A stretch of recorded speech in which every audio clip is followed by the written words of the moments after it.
나도 오빠 닮았다. 근데 왜 저기만 있어?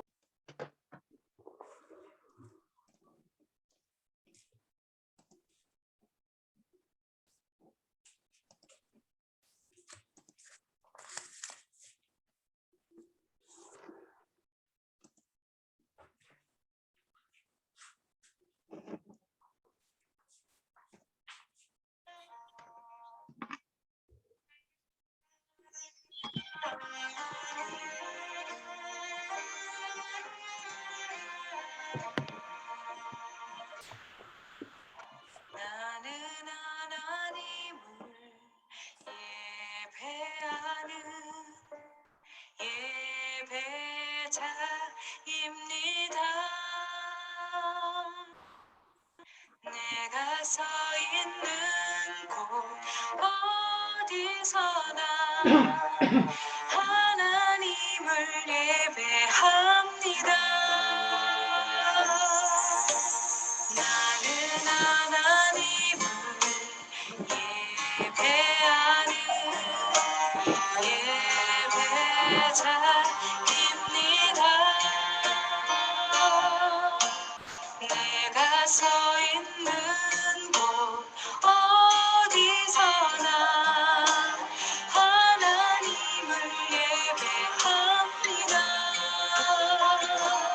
내 영혼 거룩한 은혜를 향하여 내 마음 완전한 하나님 향하여 이곳에서 바로 이 시간 하나님을 예배합니다.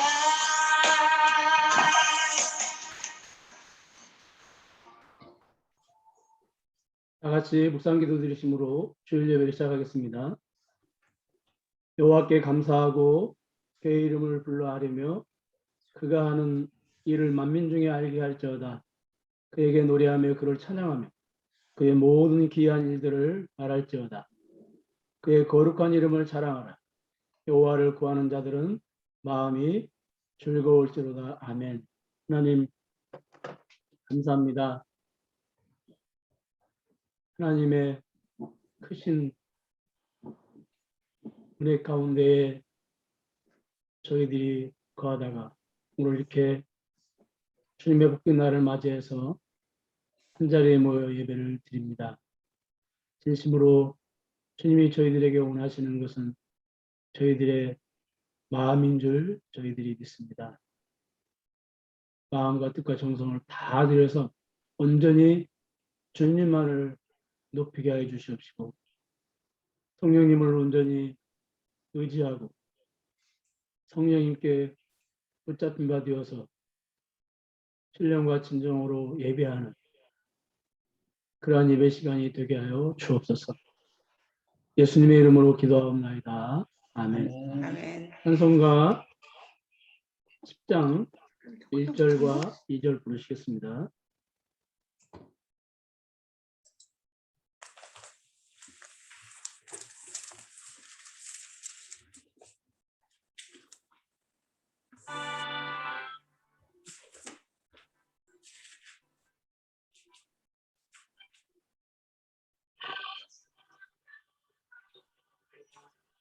전능한 창조 전능한 오셨어.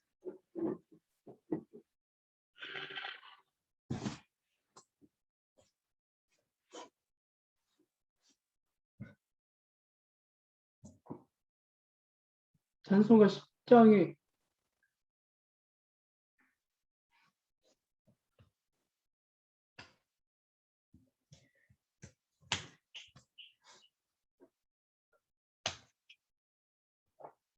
전능한 오셨어. 예, 그냥 부르시겠습니다. 전능한 전능왕 오셔서 주의 이름 찬송케 하옵소서. 영광과 권능의 성부여 오셔서 우리를 다스려 주옵소서. 강생한 성자야 오셔서 기도를 들으소서. 택하신 백성들 내려주시고 거룩한 마음을 주옵소서. 아멘. 신앙 고백하시겠습니다.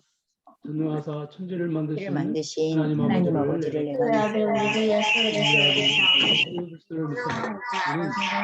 성령으로 의지하사 성경요 마리아에게 군대오 빌라도에게 보를 받으사 십자가에 못 박히사 감사한 뒤의 삶에 죽은 자 가운데서 다시 살아나시며 하늘에 오르사 편에 앉아 계시다가 우리로서 산자와 죽은 자를 심판하러 오시리라. 성령을 믿사오며 거룩한 공예와 성도가 서로 교통하는 것과 죄를 사하여 주시는 것과 몸이 다시 사는 것과 영원히 사는 것을 믿사옵나이다. 아멘. 몸이 다시 사는 것과 영원히 사는 것을 믿사옵나이다. 아멘. 교동문 17번입니다.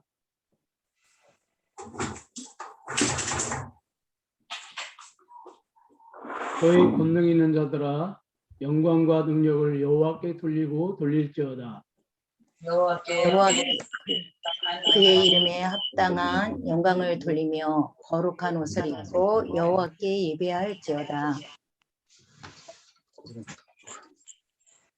여호와의 소리가 물 위에 있도다. 영광의 하나님이 우레소리를 내시니 여호와는 많은 물 위에 계시도다.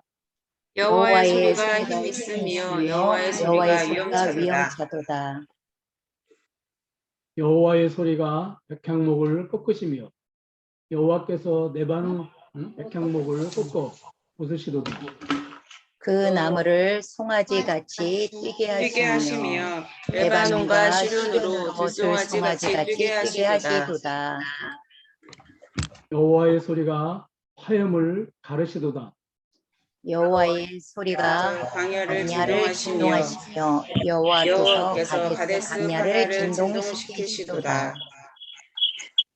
여호와의 소리가 암사슴을 낙태하게 하시고 살림을 맑게 벗기시니 그의 성전에서 그의 모든 것들이 말하기를 영광이라 하도다. 여호와께서 홍수 때에 좌정하셨으며 여호와께서 영원하도록 왕으로 좌정하시도다. 여호와께서 자기 백성에게 힘을 주시며 여호와께서 자기 백성에게 평강의 복을 주시리로다. 아멘. 아멘. 찬송가 455장입니다.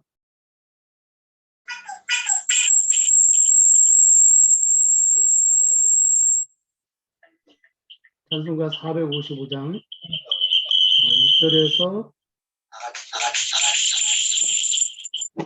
4절까지 부르시겠습니다.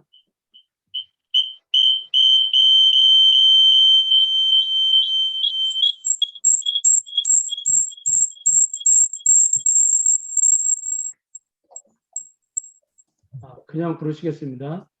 주님의 마음을 본받는 자, 그 마음의 평강이 찾아오면 험악한 세상을 이미 하늘로부터 임함이로다. 주님의 마음을 본받아 살면서 그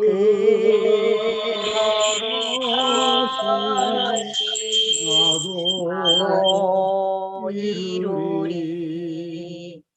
주 모습 내 눈에 안 보이며 그 내게 안 들려도 내 영혼 날마다 주를 만나 신령한 말씀을 배우도다.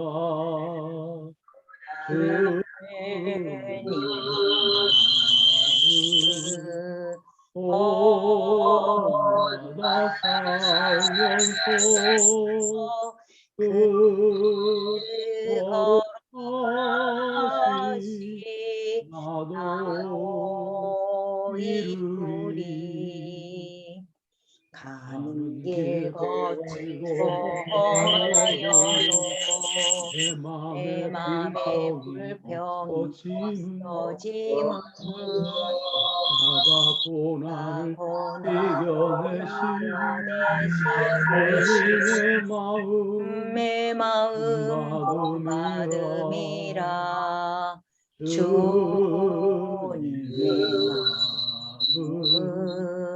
마음 알면서 그 거룩하신 나도 이루리.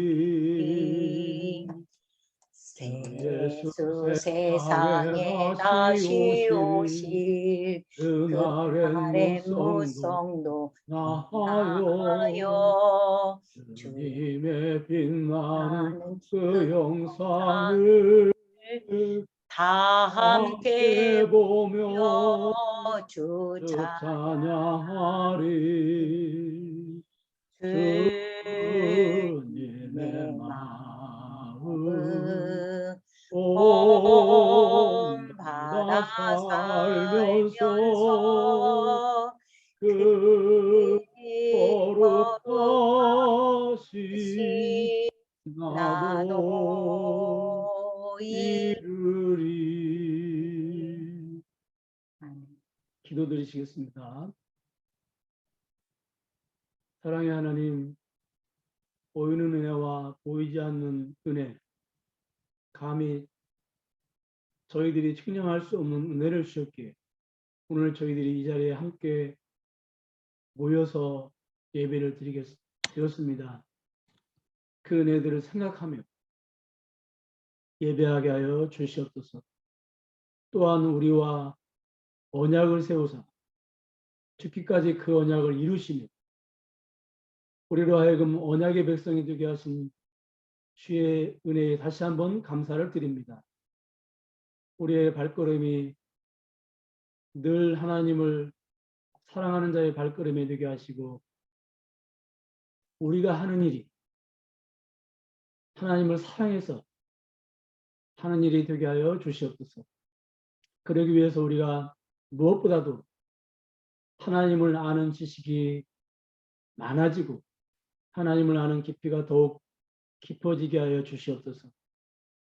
우리를 천하보다 귀하게 여기시는 하나님의 사랑을 늘 기억하며 나도 하나님을 그 어떤 금은보화보다 귀하게 여기는 삶을 살게 하여 주시옵소서. 우리가 기도하는 것을 무엇보다도 기뻐하시는 주님, 우리의 기도를 들으시고 응답하시기를 즐겨하시는 주님, 우리가 늘 주 앞에 때를 얻든지 못 얻든지 기도하게 해 주시옵소서. 나라와 민족을 위해서 기도하고 나의 가족과 이웃, 특별히 죽어가는 영혼들을 위해서 기도하고 그들을 위해서 예수님의 그 심장으로 그들을 품고 기도하는 저희들이 되게 하시고 특별히 코로나의 빠른 종식을 위해서 간구와 기도로 주님께 아뢰게 하여 주시옵소서. 특별히 가정의 달을 맞이해서 저희 교회에 속한 가정들을 일일이 기억하여 주옵소서. 우리 교회 가정에 필요한 능력과 은혜를 더하여 주옵시고 어버이의 사랑을 늘 잊지 않고 어버이가 살아계셨을 때 더 공경하고 섬기고 사랑하는 우리 세종사랑교회 공동체가 되게 하여 주시옵소서. 건강 문제로 고민하고 있고 염려하고 있는 가정을 주님이 이루어 주시옵시고 치료의 역사가 일어나게 하여 주옵소서. 우리 아이들이 어디에 있든지 주님과 사람들에게 더욱 사랑받고 귀히 여김받게 하여 주시옵시고, 어느 곳에 있든지 아름답게 피어나는 향기로운 주님의 꽃이 되게 하여 주시옵소서. 이 시간 하나님의 말씀을 나눕니다. 성령님, 우리의 마음에 오셔서 우리의 마음이 어린아이 같은 마음이 되게 하여 주시옵시고, 말씀을 잘 듣고 깨닫게 하여 주시옵시고, 그 말씀이 연약한 저희들의 무릎을 세워서 힘있게 일어나 나아가게 함으로 하나님 나라를 위해서, 하나님의 영광을 위해서 사는 선한 일꾼들이 되게 하여 주시옵소서. 예수님의 이름으로 기도합니다. 아멘. 하나님 말씀은 빌립보서 1장 19절에서 20절입니다.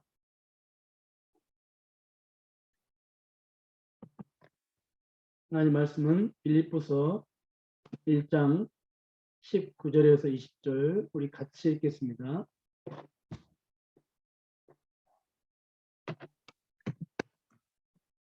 시작. 이것이 너희의 간구와 너의 간구와 예수 그리스도의 성령의 도우심으로 나를 나를 구원에 구원에 이르게 할 줄 아는 아는 고로 나의 간절한 기대와 소망을 따라 아무 일에든지 부끄러워하지 아니하고 지금도 전과 같이 온전히 담대하여 살든지 죽든지 내 몸에서 그리스도가 존귀하게 되게 하려 하나니. 아멘. 빌립보서를 시작하기 전에 성경 한 권을 선택해서 성도님들과 매주 나눠야 되겠다는 생각을 가지고 기도하는 중 바울 서신 가운데 그래도 빌립보서가 제일 쉽겠다는 생각을 가지고 빌립보서를 시작을 했습니다. 그런데 빌립보서가 쉽다는 생각은 저의 잘못된 생각이었습니다. 빌립보서를 오늘 8번째로 하고 있는데 빌립보서를 하면 할수록 어렵습니다. 빌립보서가 너무 깊고 풍성해서 그 뜻을 다 드러내지 못하는 데에 대한 안타까움과 아쉬움과 답답함이 저에게 늘 있습니다. 지난 시간에 바울은 1장 18절 말씀에서 악한 동기로 하든 선한 동기로 하든 전파되는 것은 그리스도인이 기뻐한다고 고백을 했습니다. 그런데 우리가 본문을 해석할 때 늘 조심해야 할 것은 겉으로 드러나는 문자의 내용, 그 문자의 내용만 보고 그 내용을 문자적으로 삶 가운데 적용하는 것입니다. 바울의 편지 문자 내용 그대로 하나님은 전도하는 동기가 불순해도 전도만 하면 전도의 열매를 맺게 하시는 분이다. 그러므로 하나님은 전도의 동기가 불순해도 전도의 열매를 맺게 하시는 분이시기 때문에 열심히 전도하자. 이렇게 우리가 이 말씀을 붙잡고 간다면 이것은 그냥 겉으로 드러난 문자만 붙잡고 있는 것입니다. 그래서 그 규모가 큰 교회들이 총동원 전도주의를 할 때 전도 상품으로 자동차, 냉장고 이런 꽤 부피가 크고 가치가 큰 그런 상품들을 내걸고 그 전도주의를 하죠. 지키죠. 그리고 무슨 보험회사 실적을 공개하듯이 전도하는 성도들의 전도의 열매를 그래프로 그려서 교회 전체에 공개를 하고 그 결과 교인들이 어떤 그 시기심이나 경쟁심을 가지고 열심히 전도를 하게 합니다.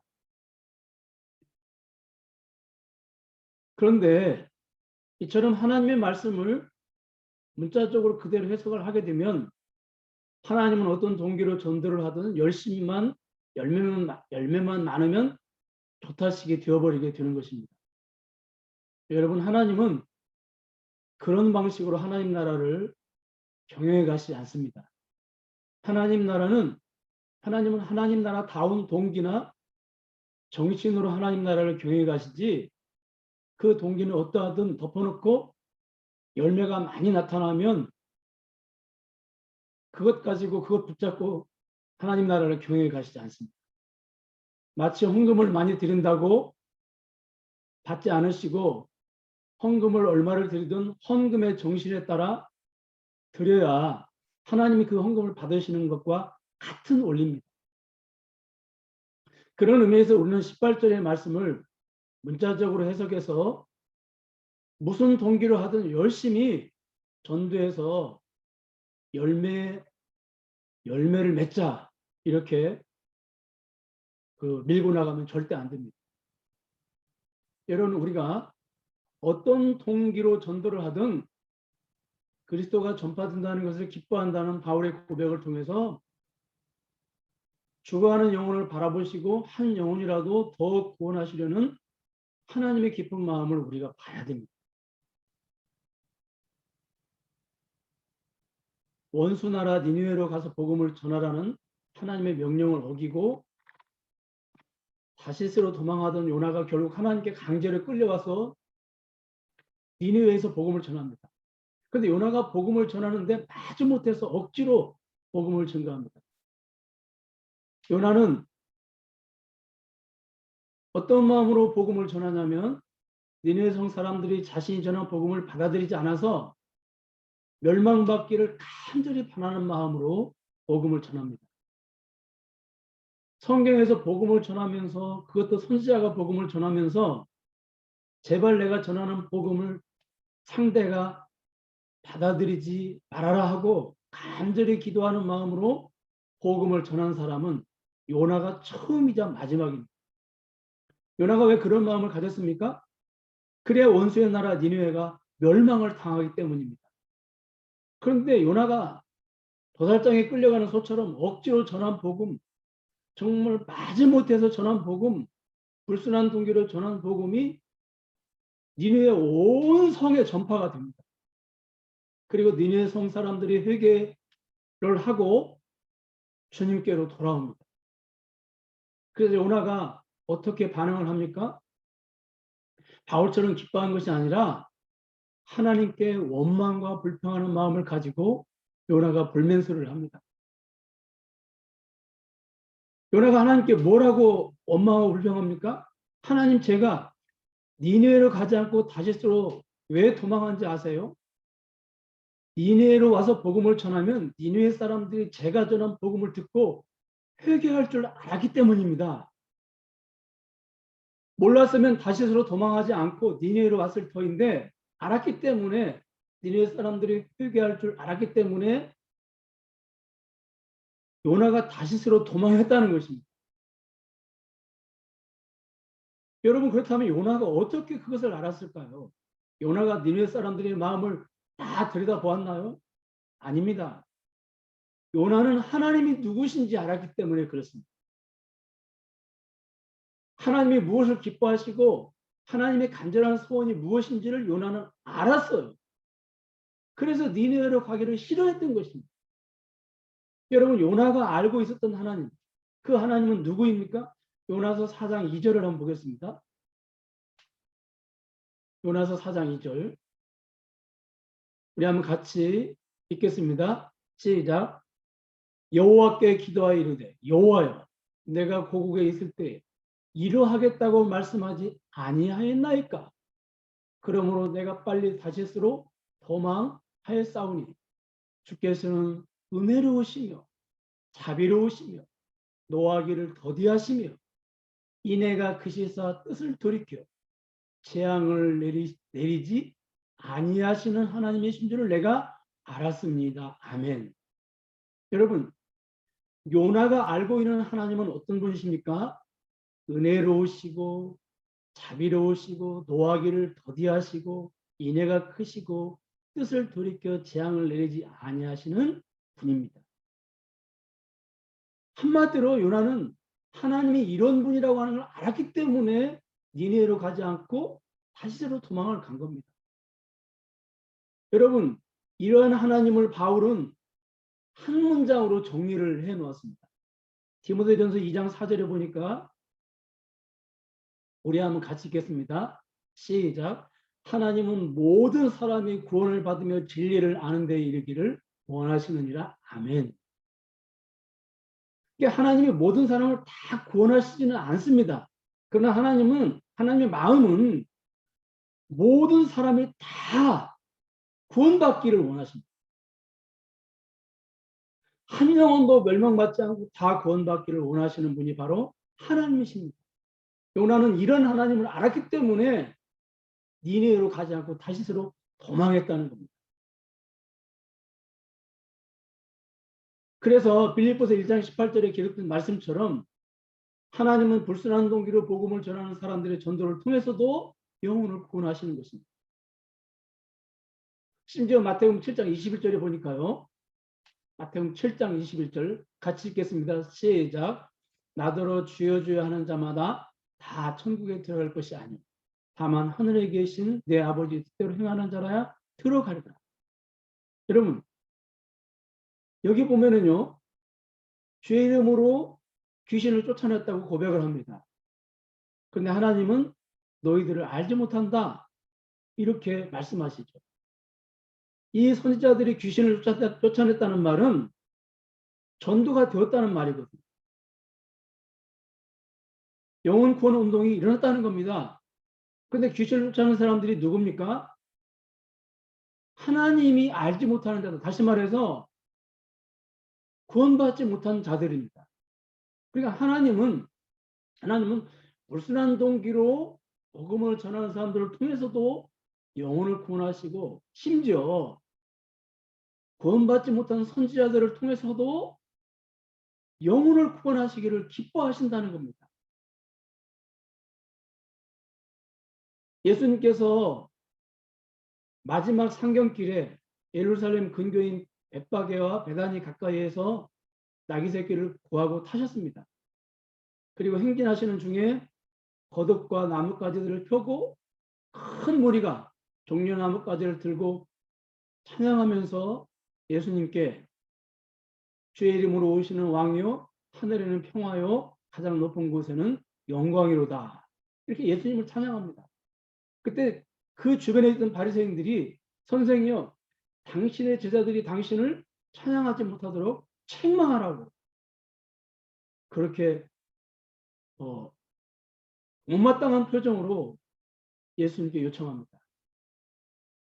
찬양을 하나님만 받으셔야 되는데 사람은 예수님이 찬양을 받으니까 바리새인들이 분노하면서 예수님을 찬양하지 못하도록 그렇게 하는 것입니다. 이때 주님이 무슨 말씀하십니까?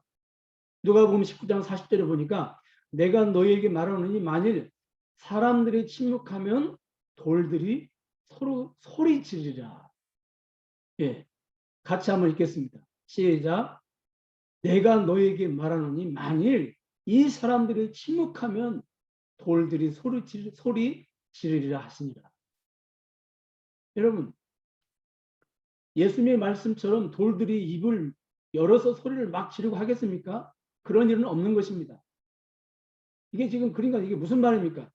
잘못된 동기로 복음을 전파하는 사람들을 사용하셔서 복음이 전파되게 하시고 심지어 구원받지 못한 사람들을 사용하셔서 복음이 전파되게 하신 하나님. 그러니까 모든 사람이 구원받기를 바라시는 하나님.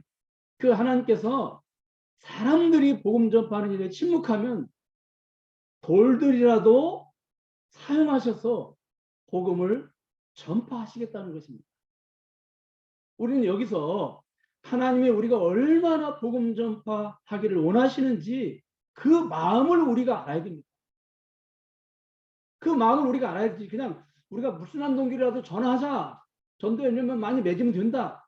이게 아니라니까요. 하나님의 마음을 알아야 돼요. 하나님.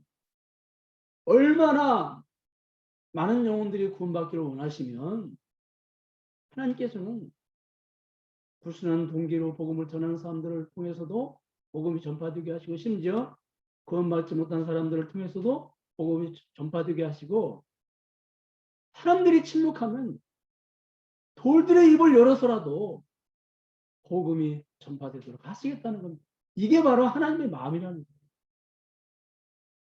누가복음 16장에 보면은요, 지옥에 간 부자의 간절한 소원이 무엇인 줄 아십니까? 물 한 방울 얻는 것입니다. 그보다 더 절박한 두 번째 소원이 무엇입니까? 아직 지상에 살아있는 형제들에게 자기가 직접 복음을 전해서 형제들이 자기처럼 지옥에 와서 고통받지 않게 하는 것입니다. 여러분, 사람이 언제 전도할 마음이 생깁니까? 사람이 언제 전도할 마음이 간절히 생깁니까? 지옥에 가서죠. 부자도 지옥에 가서 가족에게 전도할 마음이 간절해졌습니다. 이런 부자의 요청을 아브라함은 한마디로 거절하면서 걱정하지 말아라. 내가 전하지 않아도 세상의 선지자들이 내 형제들에게 내 대신 복음을 전하게 될 것이라고 말을 하죠. 여러분, 누가는 왜 지옥 이야기를 하다가 갑자기 복음 전파하는 이야기를 기록했습니까? 누가 복음을 전할 수 있느냐는 것입니다. 지옥에 간 부자의 마음, 그러한 절박한 마음이 있는 자들이 복음을 전하게 된다는 것이죠. 누가는 지금 지옥 이야기를 하고 있지만 지옥 이야기에 초점이 있는 것이 아닙니다.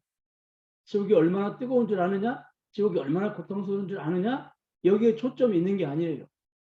왜냐하면 누가는 지옥 이야기를 하기 전에 잃어버린 양의 비유, 잃어버린 드라크마 비유, 잃어버린 둘째 아들의 비유를 통해서 잃어버린 한 영혼이라도 더 구원하시는 하나님의 마음을 쭉 지금 이야기하다가 지금 결론 부분에서 지옥 이야기를 하고 있는 것입니다.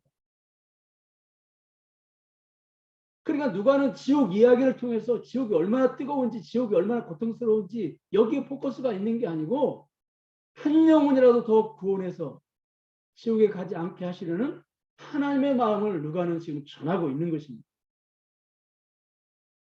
보이지 않는 하나님의 마음이 이 부자의 간절한 마음, 형제를 구원하려고 하는 그 간절한 부자의 마음을 통해서 눈에 보이게 사람들에게 알려지고 드러나는 것입니다.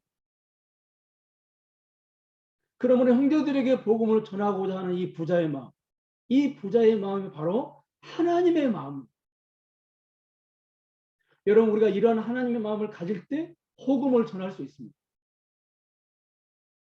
우리는 무슨 전도운동을 활발히 일으켜서 전도하는 그런 사람이 아니에요. 잃어버린 영혼을 바라보시는 하나님 마음을 우리가 갖게 될 때 우리도 모르게 전도하지 말라고 해도 우리가 나가서 전하게 되는 거예요. 아무리 제가 여러분들에게 전도하십시오, 가족을 전도하십시오, 먼저 이런 얘기를 해도 이게 잘 안 되는 거예요. 먼저 잃어버린 영혼을 향한 하나님의 그 마음, 그 간절한 마음을 우리가 알 때, 그 마음을 공감할 때 나도 모르게 입이 열려지는 겁니다. 그러기 위해서는 무슨 외부 강사 한번 와가지고 집회 한번 한다고 해서 전도의 문이 열려지는 게 아닙니다. 시간이 많이 필요한 것. 이런 아버지의 마음을 공감하기 위해서는 시간이 많이 필요합니다. 시간을 내서 하나님을 우리가 알아가고 더 깊이 알아가고, 그래서 그 하나님의 깊은 마음, 죽어가는 영혼들을 향한 그 하나님 마음을 우리가 공감할 때, 그때 나도 모르게 전도의 문이 열리는 것입니다. 자, 18절을 우리가 마치고 19절 말씀을 보면 이것이 너의 간구와 예수 그리스도의 성령의 도우심으로 나를 구원에 이르게 할 줄 아는 고로. 여기 이것이라는 단어의 해석이 참 여러 가지 해석이 있습니다. 도대체 이것이라는 이 단어가 무엇이냐, 무엇을 말하고 있는 것이냐, 이것을 복음의 진전을 말한다고 주장하는 해석가들이 적지 않습니다. 빌립보 교인들의 기도와 성령님의 도우심으로 복음의 진보가 일어나는 것을 이것이라고 했다는 겁니다, 바울이. 그러면 여러분, 이렇게 해석을 하면요, 어떤 문제가 발생하냐면 19절 하반절에 보면 내 구원에 이르게 할 줄 아는 고로 라는 말씀과 이렇게 자연스럽게 이어지지 않고 충돌이 일어납니다. 바울이 내 구원이라고 했는데 바울이 말하는 내 구원이 무엇입니까? 바울이 예수 믿고 천국 가는 것이라고 또 해석하는 분들이 적지 않습니다. 바울이 여러분 예수 믿고 천국 가는 것을 그 구원이라고 지금 설명하고 있습니까?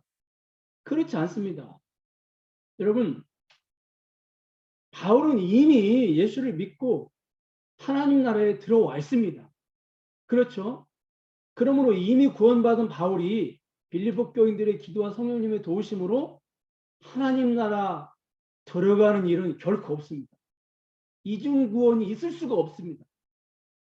한번 구원받으면 끝인 거예요, 여러분. 내가 하나님 나라에 들어가면 내가 나오고 싶어도 나오지 못하는 것입니다. 그러니까 내가 하나님 나라에 내가 들어가고 싶어서 들어가는 것도 아니고 또 내가 나오고 싶다고 해서 나오는 것도 아닙니다. 우리 기독교 안에 이중 구원은 결코 있을 수 없습니다.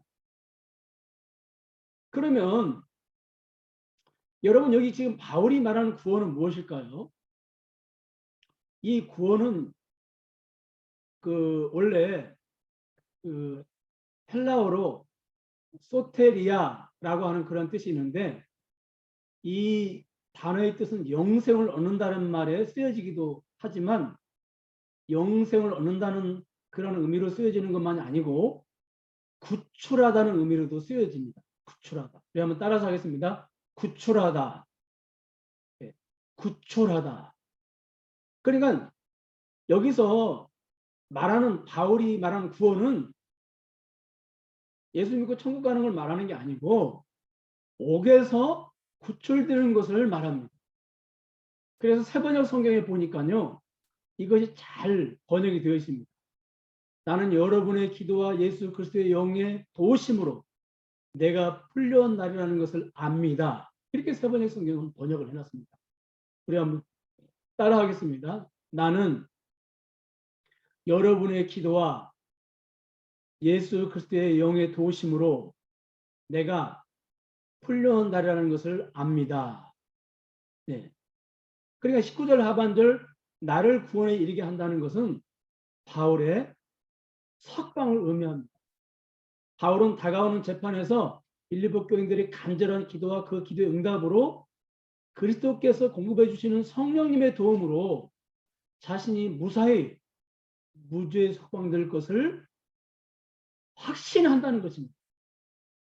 여러분, 바울은 자신이 석방될 것에 대해서 너무도 확신에 차 있었습니다. 그래서 알고 있다는 표현까지 바울이 사용을 합니다. 나를 구원에 이르게 할 줄 아는 거로 나는 아직 옥에 있지만 내가 석방될 것을 알고 있다는 거예요. 얼마나 자신이 석방에 확신이 있었으면 안다는 표현을 했을까요? 여러분 안다는 표현을 했을까요? 이 안다는 표현은 누구만 할 수 있습니까? 이제 출소를 몇 개월, 출소를 며칠이나 아니면 몇 달 앞둔 그러한 사람만 이 표현을 쓸 수가 있습니다. 나는 몇 월 며칠 날 출소해. 그걸 알고 있어. 무기수라든지 아직 형이 확정이 안 됐다든지 장기수는 이런 표현을 쓸 수가 없는 거예요. 그렇죠? 여러분 지금 바울은 아직 지금 형이 확정이 안 됐습니다. 그런데도 그가 얼마나 자신이 석방될 것을 확실하게 확신하고 있었는지 안다. 나는 반드시 석방될 것이다. 그것을 난 알고 있다. 이런 표현을 쓰고 있습니다. 왜 그렇습니까? 빌립보 교인들의 중보 기도와 성령님의 도우심에 대한 믿음 때문입니다. 빌립보 교인들의 그 기도 그리고 성령님께서 도와주셔서 나는 석방이 될 것이다.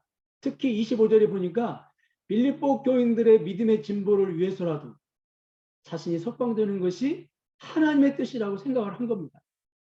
그러니까 바울은 개인적인 사정이 아니더라도 하나님 나라에 자신이 옥에서 석방되는 것이 더 유익이라고 생각을 했을 것입니다. 그래서 바울은 내가 석방되는 것을 안다는 표현을 사용을 한 것입니다. 그런데 여러분 우리가 아는 것처럼 안타깝게도 바울은 옥에서 석방되지 않고 순교를 하게 됩니다. 네, 참 안타깝죠. 그렇게 확신에 차 있었는데 나는 반드시 석방될 거야. 왜?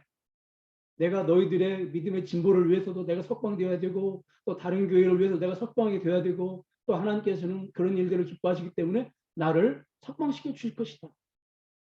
이렇게 확신에 차 있었습니다. 그런데 안타깝게도 바울은 옥에서 석방되지 않고 옥에서 순교를 하게 됩니다. 여러분, 우리의 기도가 응답되지 않을 때 우리는 무슨 생각을 합니까? 여러분들의 기도가 응답되지 않을 때 여러분들이 맨 먼저 무슨 생각을 합니까? 내 기도가 하나님의 뜻과 맞지 않는가? 아니면 정욕으로 쓰려고 내가 기도를 잘못 드리고 있는가? 이런 생각을 하죠. 그러나 우리의 기도가 정욕으로 쓰려는 기도가 아니고 그 기도 제목이 하나님 뜻에 맞고 그리고 그 기도 제목이 선하고 아름다운 아름다운 기도라고 할지라도 응답이 안 될 수 있습니다. 그걸 여러분들이 아셔야 돼요. 잠언 16장 9절을 보니까 우리 한번 같이 읽겠습니다. 여러분들이 잘 아는 유명한 말씀이죠. 같이 읽겠습니다. 시작. 사람의 마음으로 자기의 길을 계획할지라도 그의 걸음을 인도하시는 이는 여호와시니라. 아멘. 여러분, 사람이 마음으로 자기의 길을 계획할지라도 그래서 우리가 기도하잖아요. 그런데 그의 걸음을 인도하시는 이는 하나님이시라는 거예요. 그러니까 내 계획대로 내 기도대로 안 될 때가 많죠. 여러분, 그렇다면 하나님은 어느 기준을 중심으로 우리의 걸음을 인도하실까요? 어느 기준을 중심으로? 만약 바울이 옥에서 풀려났다면 어떻게 되었을까요? 바울의 소원대로, 빌립보 교인들의 기도대로 바울이 옥에서 풀려났다고 우리가 한번 가정을 해보자고요. 그러면 그가 평소 하던 대로 여러 지역에 복음을 전하고 여기저기에 교회를 세웠을 것입니다. 그렇죠? 이 일도 하나님 나라에 가치 있고 정말로 소중한 일이죠. 중요한 일이죠. 그런데 여러분, 이 일은 바울이 아닌 다른 사람들도 할 수 있는 일입니다. 그래서 이 사실을 바울도 인정했잖아요. 내가 옥에 갇혀 있는데 다른 사람들이 복음을 전해서 복음의 진전이 일어나서 나는 기쁘다고. 바울이 그걸 인정을 했잖아요. 그렇잖아요, 여러분. 그러나 바울이 여러 교회에 보낸 서신서는 누구나 할 수 있는 일이 아닙니다. 그렇게 하나님 나라의 도리들을 깊고 풍성하게 드러낼 수 있는 사람은 오직 바울만이 가능한 일이에요. 베드로도 무슨 서신서를 베드로전서 후서 같은 걸 보면 이 바울의 서신서와 이게 비교를 해보면 깊이가 엄청난 차이가 있는 것을 우리가 발견을 하게 됩니다. 그러니까 그렇게 하나님 나라 도리들을 깊고 풍성하게 드러낼 수 있는 사람은 오직 바울만이 가능합니다. 그런데 아이러니하게도 이 일을 하기에 최상의 환경을 갖춘 곳이 어디냐면 감옥입니다. 옥 밖에 있으면 바울이 옥 밖에 있으면 복음을 전하는 일에 시간을 아무래도 빼앗기겠죠. 그리고 또 알바를 해서 복음을 전했지 않습니까? 알바하는데 시간을 빼앗기고 또 복음을 전하는데 방해하는 자들과 또 싸워야 되죠. 그러면서 또 에너지를 뺏기겠죠. 그런데 옥에 갇혀 있을 때는 기도하는 일과 말씀을 묵상하는 일에 온전히 시간을 사용할 수가 있습니다. 여러분 그렇지 않겠어요? 그런 의미에서 옥은 바울이 말씀을 전술하기에 최상의 환경이에요. 그렇잖아요, 여러분. 여러분, 하나님의 나라에 어떤 일에 더 가치가 있습니까? 하나님의 나라에 어떤 일이 더 소중합니까? 하나님 나라는 하나님께서는 그 가치를 정할 때 그 가치가 얼마나 영적이냐, 그 가치가 얼마나 미래지향적이냐, 그 가치가 얼마나 영원한 것이냐에 초점을 맞추십니다. 이걸 우리가 꼭 기억을 해요. 전도하는 거 하나님 기뻐하지 않는 게 아니야. 전도하는 거 하나님 기뻐하세요. 그 일도 하나님 나라의 중요한 일이에요. 교회를 세우는 거 그것도 하나님 나라의 중요한 일이에요. 그것도 하나님 기뻐하세요. 그것도 하나님 뜻이에요. 그런데 하나님은 어떤 일의 가치를 어떤 일을 정하실 때 이게 얼마나 더 가치가 있느냐, 이게 얼마나 더 미래지향적이냐, 이게 얼마나 더 영적이냐, 이게 얼마나 더 영원한 것이냐에 초점을 맞춘다.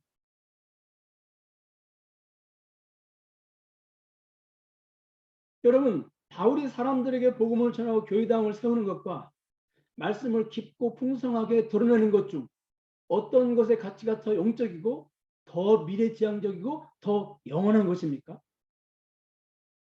다른 게 아니죠. 바로 하나님의 말씀을 깊고 풍성하게 드러내는 것이죠. 왜 그렇습니까? 이사야 40장 8절을 보겠습니다. 이사야 40장 8절 같이 읽겠습니다. 시작. 푸른 마르고 꽃은 시드나 우리 하나님의 말씀은 영원히 서리라 하라. 아멘. 여기 보세요. 푸른 마르고 꽃은 시드나 우리 하나님 말씀은 영원히 서리라. 여러분, 새 생명을 얻은 사람들, 그 사람들을 양육하기 위해서 세운 교회당들은 그것들 분명 귀중하고 소중한 일입니다.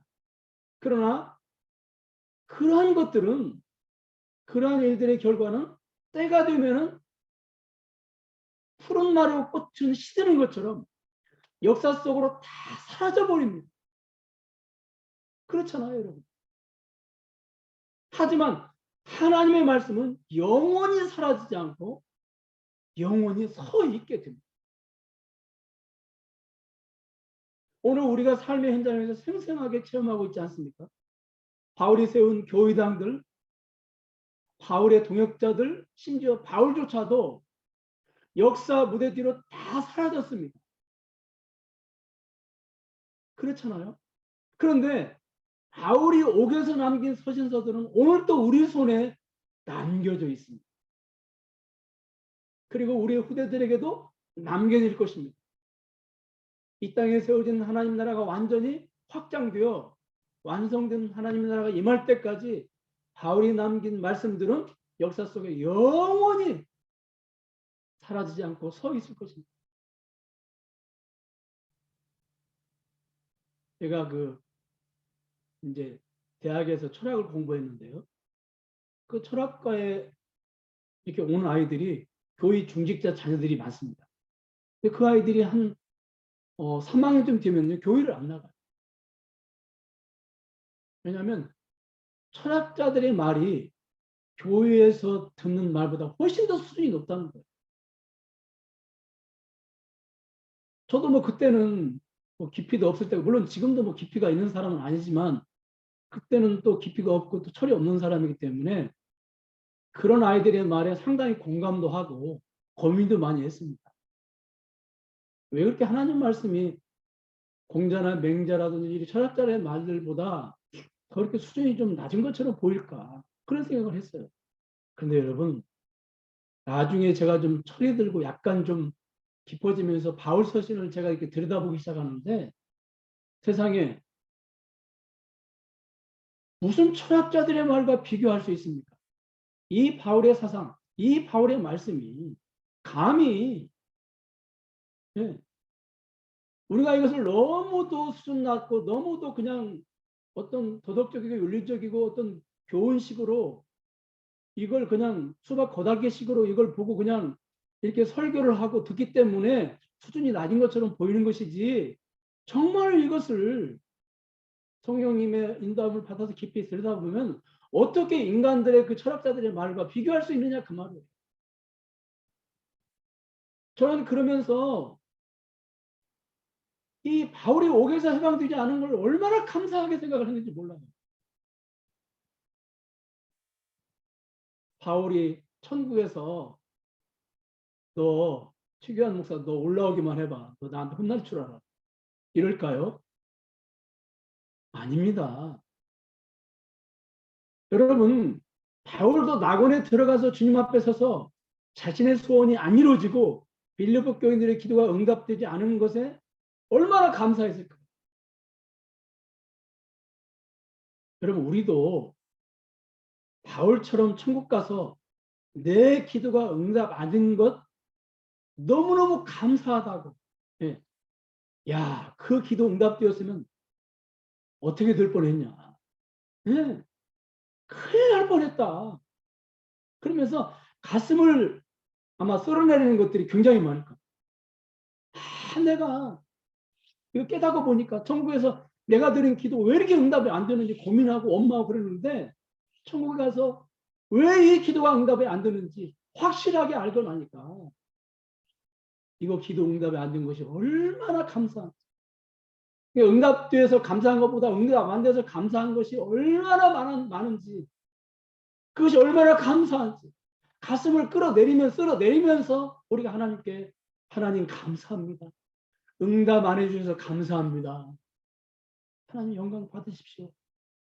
아마 이런 기도 제목들이 굉장히 많을 겁니다. 여러분, 빌립보서를 비롯한 바울 서신들은 교회 안의 형식이나 프로그램 등 교회 안에 붙어있던 때들을 깨끗이 씻겨내고 말씀만 남겨놓고 있습니다. 그리고 그 말씀만 붙잡게 하고 그리스도만을 붙잡게 합니다.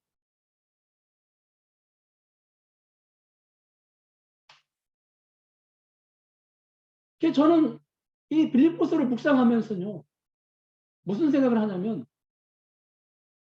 이렇게 제 안에 있는 그런 때들, 찌꺼기들, 그러니까 그냥 목사로서 온전히 그리스도만 붙잡고 있어야 되는데 나도 모르게 붙어있는 것들이 너무 많거든요. 저에게. 이 빌립보서는 그런 때들을 덕지덕지 붙어있는 그런 것들을 다 씻어내는 그런 성경이 아니냐 하는 생각을 늘 하게 됩니다. 우리 안에 이렇게 붙어있는 잘못된 가치관, 어떤 사상, 어떤 욕심, 네. 이런 여러 가지 것들을 다 털어내는 것이죠. 이 빌립보서. 그리고 주님만을 붙잡게 하시고, 네. 주님만을 바라보게 하시고.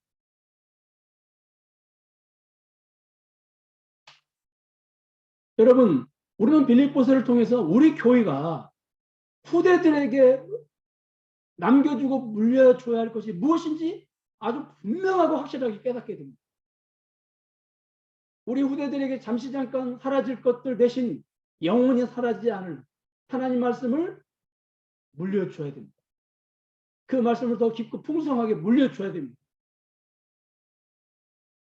그리고 우리 후대들이 우리들에게 받은 말씀을 더 풍성하게 또 이것을 깨달아서 그 다음 후대들에게는 또 더 풍성하게 물려줘야 됩니다. 우리가 21세기를 살면서 의학이라든지 과학이라든지 모든 문화라든지 이런 것들은 다 발전을 하고, 그런데 안타깝게도 이 하나님 말씀은 오히려 반대로 후진을 하고 있습니다. 제가 기독교 서점 같은 데 가서 보면 요즘 나오는 책들을 보면은요, 공통점이 있어요. 책이 일단 얇아요. 그리고 책이 굉장히 쉬워요. 옛날에 고전들은 굉장히 책이 두껍고 굉장히 어려워요. 거기에 어떤 사상이 있습니다. 교리가 있습니다. 근데 요즘 나오는 책들은 교리도 없고 사상도 없고 그리고 쉽게 읽을 수 있도록 얇아요. 흥미 위주로만 이런 책들이 쏟아져 나옵니다. 정반대를 가고 있습니다. 정반대. 그럼 저는요, 엊그제 TV 광고를 보다가 깜짝 놀랐습니다. 왜 깜짝 놀랐냐면 구원파라고 하는 교단이 말씀집이 광고를 TV 광고를 통해서 하고 있더라고요. 그래서 제가 깜짝 놀랐어요. 그리고 충격을 받았습니다. 아니 저런 교단의 광고를 이 방송에서 해도 되나? TV 광고를 통해서 해도 되나? 저 사람들은 돈만 받으면 그냥 이것저것 안 따지고 다 광고해 주나? 막 그런 생각을 했어요. 그러면서 여러분 보세요. 제가 또 받은 충격은 뭐냐면요. 여러분 이 TV 광고비가 적지 않습니다. 그렇잖아요. 이게 뭐 1, 20만 원, 1, 200만 원이 아니잖아요. 그런데 구원파는 광고비를 아끼지 않더라는 것이죠. 네. 그들의 잘못된 교리를 전파하는 일을 하기 위해서 그들의 모든 에너지를 쏟아붓는 그들을 보면서 우리 개신교회가 건물이나 프로그램을 위해서 쏟아부는 에너지를 말씀에 쏟아붓는다면 구원파 집회 광고를 TV에서 보는 비극은 없을 것이라고 저는 생각을 합니다. 얼마나 이것이 슬픈 일이고 얼마나 이것이 비극적인 일이고 얼마나 이것이 안타까운 일이고 얼마나 이것이 답답한 일입니까, 여러분. 이단교회에서 말씀 집회를 광고하는 그 광고를 우리가 지금 보고 있다는 거예요. 우리 개신교회는 감히 흉내도 낼 수 없는 것을 그들은 하고 있다는 겁니다. 왜 그렇습니까? 그들은 건물이나 어떤 프로그램에 에너지를 쏟는 것을 모아서 아껴서 그들이 붙잡고 있는 잘못된 교리를 가르치는 일에 쓰고 있더라는 거예요. 우리가 그들을 비판하고 안타까운 마음이 우리에게 있어야 되지만 우리가 그들에게 도전받아야 될 것이 무엇입니까? 그들의 그 자세죠.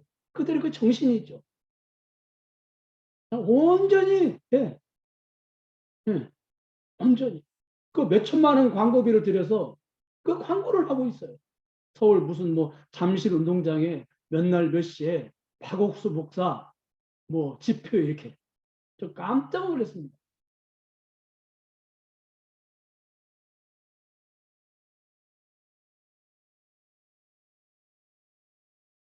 여러분 우리가 정말 우리 아이들에게 무엇을 물려줘야 될지 우리가 고민해야 됩니다. 건물, 프로그램, 결국 이런 것들은 시간이 지나면 그렇죠. 그 건물 안에 있는 사람들까지 시간이 지나면 역사 속으로 다 사라져 버립니다. 그러나 하나님의 말씀은 영원히 사라지지 않습니다. 영영이 없어지지 않습니다. 그런데 우리가 기억해야 될 것은요. 하나님의 말씀이라고 그냥 지금처럼 이렇게 소박 거달기식으로 드러내는 말씀, 이 말씀 붙잡고 윤리나 도덕, 무슨 뭐 철학이나 아니면 복받아라 이런 말씀을 여러분 이런 말씀을 붙잡고 우리가 있다면 과연 이 말씀이 얼마나 교회 역사에 남겨질까요? 이 말씀이 그렇지 않습니까, 여러분? 아주 그 깊이가 없는 얕은 말씀을 우리 후대들에게 물려주면 우리 후대들은 그 말씀을 더 풍성하게 더 깊게 드러내서 물려주는 게 아니라 이제 우리 후대들의 손을 거치면 더 얇게 더 깊이 있는 말씀을 후대들에게 물려주지 않겠습니까? 그것이 바로 오늘 우리 그 교회 현장이고 우리 교회 역사잖아요. 우리 한국교회 역사. 여러분 그렇잖아요. 그냥 한국교회 초기에 교회들이 말씀 중심으로 간 것이 아니라 전부 교회당 건물 짓는 것 중심, 그 다음에 이렇게 부흥되는 것, 숫자가 많이 모이는 것 중심으로 초점을 맞추고 갔잖아요. 그러다 보니까 요즘 뭐가 사라졌습니까? 주일학교에서 말씀이 사라지고 청년부에서 말씀이 사라지고 그 다음에 교회도 이게 말씀이 점점 사라지는 거예요. 설교 시간이 길면 교인들이 싫어하고 그 짧은 설교 시간에도 연극을 대체하기도 하고 무슨 시청각 자료를 잔뜩 준비해서 어떤 그 지루하지 않도록 그렇게 하고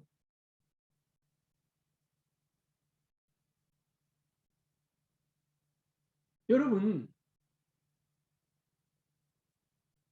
제가 우리 교회 제 설교를 뭐 어디 가서 한번 들어보세요.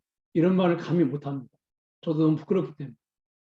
근데 이제 우리 재수 씨 한번 어머니 그 장례식 때 그 이렇게 좀 한번 물어봤어요. 그랬더니 재수 씨가 너무 설교가 어려워요. 그 예수 믿은 지 굉장히 오래되셨는데도 설교가 너무 어려워서 제 귀에 잘 들리지 않아요. 그러는 거예요. 저도 고민을 정말로 많이 했습니다. 그런 걸 보면서. 뭐 무슨 제설가 무슨 뭐 대단히 무슨 뭐 깊이가 있고 뭐 무슨 뭐 풍성하고 그런 것도 아닌데 어렵다고 그러는 거예요. 그러니까 그만큼 지금 우리가 얼마나 얕은 말씀을 붙잡고 있느냐는 겁니다. 그리고 이 얕은 말씀을 우리 후대들에게 물려줄 때 그게 이제 어떻게 되겠느냐는 거죠. 여러분, 우리가 이걸 지금 심각하게 고민을 해야 됩니다. 이거 고민 안 하면 안 돼요. 이거 절대적으로 고민해야 됩니다.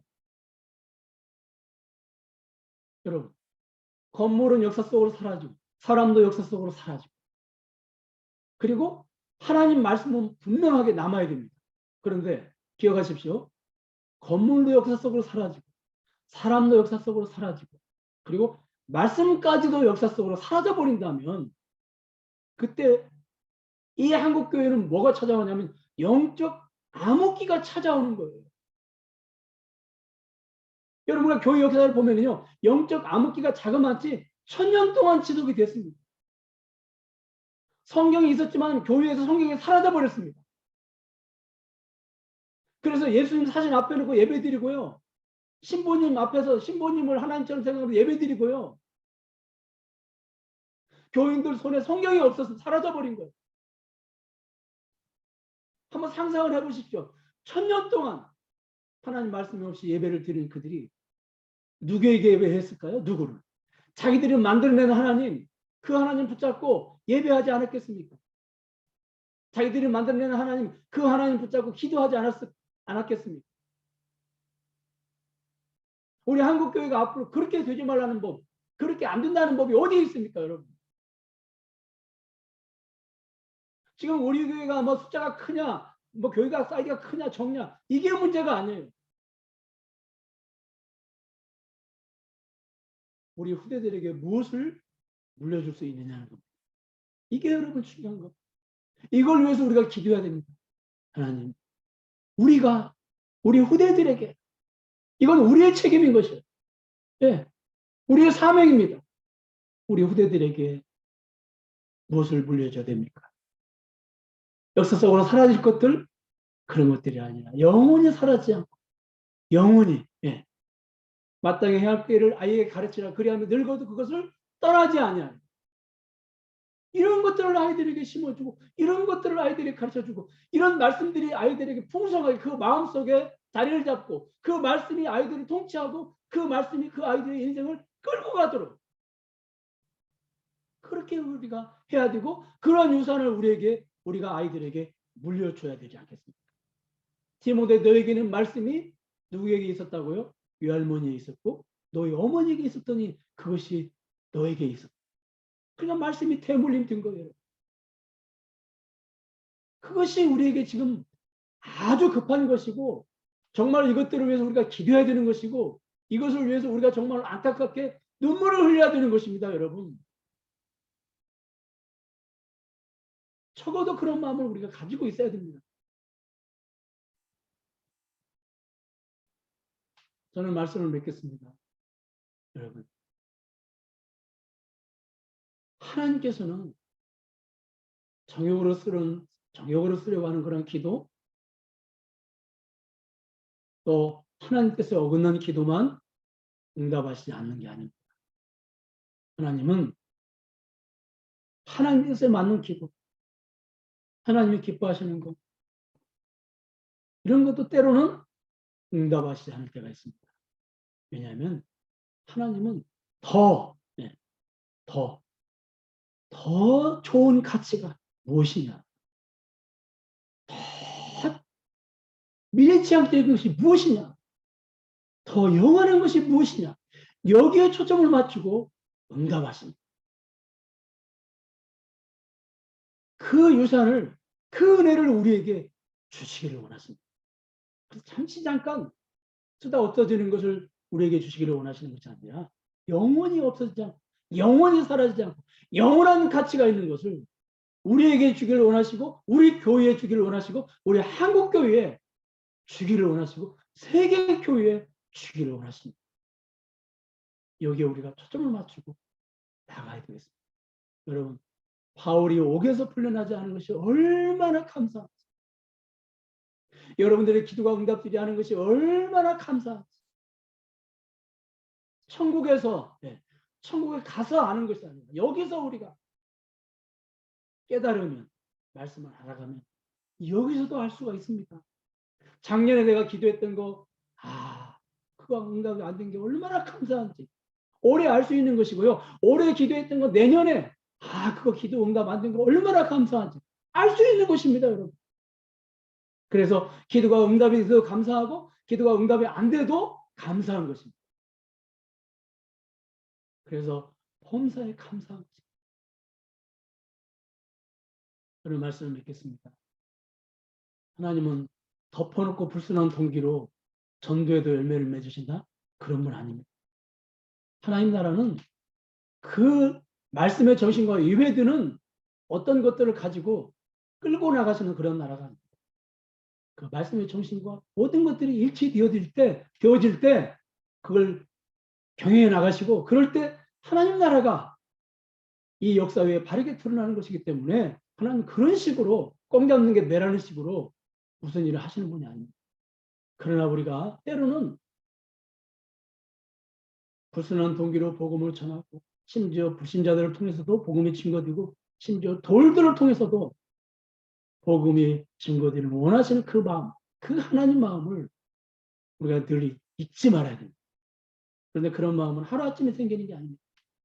하나님을 우리가 삶 속에서 조금씩 알아갈 때 그런 마음이 나도 모르게 생기는 것이고, 그런 마음이 생기면 누가 전도하라고 안 해도 전도하게 돼요.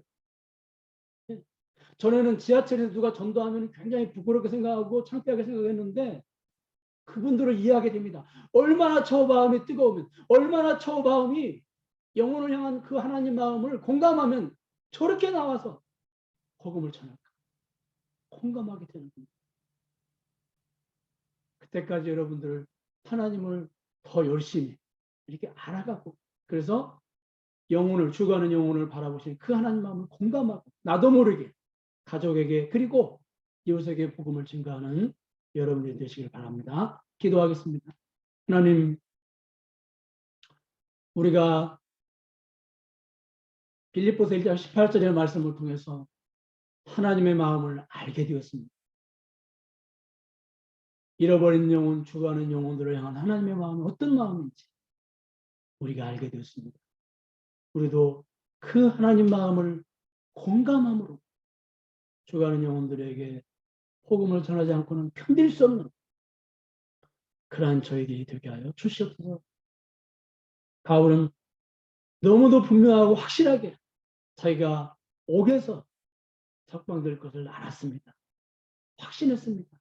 그러나 하나님은 바울을 옥에서 석방시켜 주지 않았습니다. 왜냐하면 더 좋은 것으로, 더 가치 있는 것으로, 더 영원한 것으로 주시기 위해서 하나님은 바울의 기도에 응답하시지 않았습니다. 그렇습니다. 하나님 우리가 기도할 때 더 좋은 것으로, 더 가치 있는 것으로, 더 영원한 것으로 응답하시기 위해서 때로는 그것이 좋은 것이고 선한 것이고 아름다운 것일지라도 침묵하신다고 하는 걸 우리가 기억하고, 때로는 우리 기도가 응답되지 않은 것에 대해서 감사하고 기뻐하게 하여 주시옵소서. 그리고 우리 교회가 우리 후대들에게 진정으로 무엇을 남겨줘야 되고 무엇을 유산으로 물려줘야 될 것인지를 깊이 고민하고 간절히 고민하고 정신을 바짝 차리고 우리가 고민하면서 우리 후대들에게 말씀을 더 깊이 더 풍성하게 유산으로 물려줄 수 있는 그런 우리 한국교회가 되게 하시고 세계교회가 될 수 있도록 아버지 도와주시옵소서. 건물은 없어지고 그 건물 안에 있는 사람은 없어질지라도 말씀은 결코 없어지지 않도록, 그래서 중세의 1000년 동안의 암흑기가 우리 시대에 우리 후대들에게 절대 임하는 일이 없도록 우리를 불쌍히 여겨 주시옵시고 우리 교회를 불쌍히 여겨 주시옵소서. 건물을 세우고 확장시키고 그리고 프로그램을 붙잡고 나가는 그 에너지를 이제는 모아서 말씀을 묵상하고 연구하고 그 말씀을 전하는 일에 다 쏟아 부을 수 있도록 아버지 도와주시옵소서. 예수님의 이름으로 기도합니다. 아멘. 지금은 우리 주 예수 그리스도의 은혜와 하나님의 극진하신 사랑, 성령님의 감화 교통하신 역사가 오늘 이렇게 함께 모여서 아버지께 예배를 드리는 사랑하는 하나님의 자녀들 머리 위에, 그리고 우리의 사랑하는 아이들 머리 위에 지금으로부터 영원동토록 함께 계시는지어다. 아멘.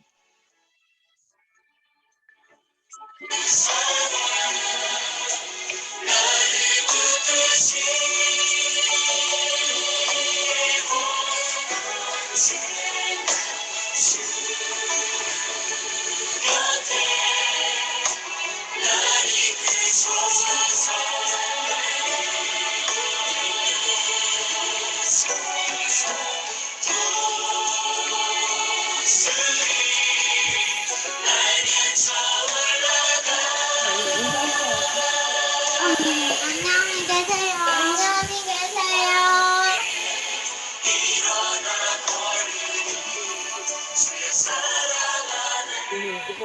안녕히 계세요.